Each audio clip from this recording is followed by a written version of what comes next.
One little personal incident about what I mentioned, about people's past, a personal experience that I had. I was at a masjid where I was leading the prayer. And so, it was during the daytime, I think it was Salat al-Asr. And the masjid is that busy. A young gentleman walked in to the masjid to pray. Now, the gentleman was literally covered in tattoos. From his fingers up to his neck, completely covered in tattoos. And so, now obviously somebody like that walks into the masjid, and what do we immediately do? Reach for your phone, right? Something bad's about to happen, right? So obviously people get nervous. So we were actually walking in for the prayer. The iqamah was being called. I said, "Assalamu alaikum." He said, "Wa alaikum assalam." We went in and we prayed. After salah, I turned around. I said, first time I had ever seen him there at the masjid. I said, "Assalamu alaikum, brother, never seen you before." He said, "I just moved to the area just last week. And so I just found the masjid. I just got a job. I just found the masjid. And so thought I'd come pray after work." And he was still in his work uniform. So I said, "Okay, mashallah, welcome." And so then I started talking to him. "Where are you from? Where'd you grow up? What's your name?" Started getting to know the brother. And he starts talking and talking, and he starts telling me his story, kind of his story.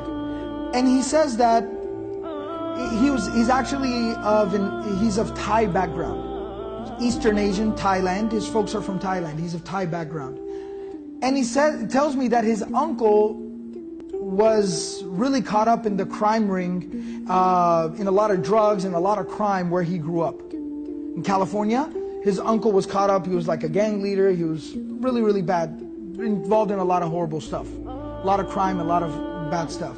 He said growing up, his mother tried to shield him and protect him from that the whole family history there in the family situation. But he said that eventually he joined the family business. He said like around 14, dropped out of school, started, slinging drugs, selling drugs on corners, started committing crime, started robbing people, drive-bys, the whole bit. Got involved in the whole scene. And he said by the time I was 23 years old, I'd already been to prison twice. Horrible life, just crime all the time. And he said when I was 23 years old, I was arrested for the third time. Now in California, they have 3 strikes. And you're in jail for life. That's it, you're done.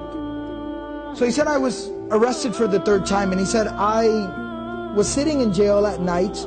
The next morning I was going to be presented, I was going to be arraigned, presented before the judge. And he said sitting there at night, I realized this is my 3rd strike. And he said at that moment it finally hit me, my life is over. My life is over. I'm 23 and my life is over. And he said at that moment it just sunk in. Because when you're caught up in that whole lifestyle, you don't think. He said it sunk in and it hit me. My life's over. So he said at that moment, I just couldn't help myself. He said in my cell, I fell into sujood.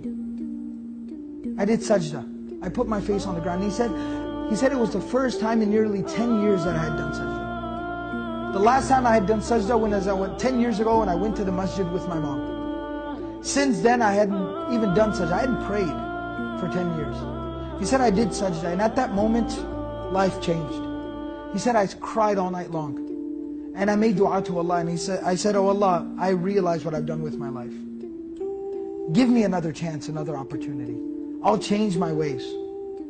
And I will totally change my ways." And he said at that moment, I felt like I needed to make an intention. What am I going to do? Allah, if you save me from this moment, what will I do with my life?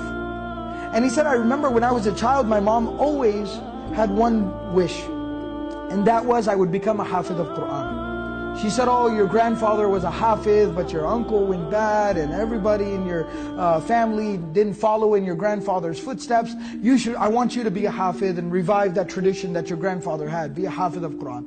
And he said, I remembered that at that moment, because I'm thinking about Allah, I'm thinking about my mother and how much I hurt her. So I decided, I said, "Oh Allah, if I'm able to get out of here, I am going to go and become a hafiz of Quran. I'm going to memorize Quran." He said when he's presented before the judge the next day, he said the judge looks at the file, looks at me, my mom sitting in the back of the courtroom crying her eyes out.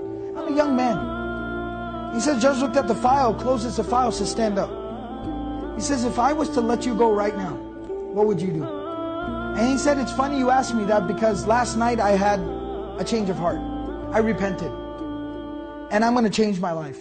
And I'm going to go and I'm going to study my religion and study the Quran, the Book of Allah, and I'm going to commit myself to being a good person. So the judge said, all right, charges, case dismissed, get out of here, be on your way. He said, I walked out of the courtroom, my mom is crying, can't believe that this happened. He said, I asked her, Mom, how much money you got in your pocket? How much money you got in your purse? She pulled out 40, 50 bucks. My uncles were there. Give me whatever cash you got. He said, I got about a couple of $100. I said, somebody drive me to the bus stop right now. Drive me to the bus stop right now. He said he jumped on a bus, rode a bus to the nearest major Islamic center, found out where's their Quran memorization program. 23-year-old man, just literally no clothes. He said, I had nothing. I went to an Islamic center, said, where can I go to memorize Quran? They said, oh, there's a place, there's a school for Quran memorization that's 200 miles from here. It's in this city, this is the address. He said, I jumped on another bus on a Greyhound and I went to there. And I literally walked in the door and said, hi, my name is this, I want to memorize the Quran. Like, okay, come on in. The man tells me, he was 23 years old at the time. He memorized the entire Quran. This young man didn't even know how to read alif, ba, ta, tha. He started from scratch. He memorized the entire Quran cover to cover in 8 months. 8 months he memorized the entire Quran. I've had him lead prayer. I've heard him read. Beautiful recitation. Knows his Quran. And today, years later, a husband and a father. And his children, when you see his children, the adab, the character that they have, he himself personally is making his children memorize Quran. Amazing. People's past and what they can become.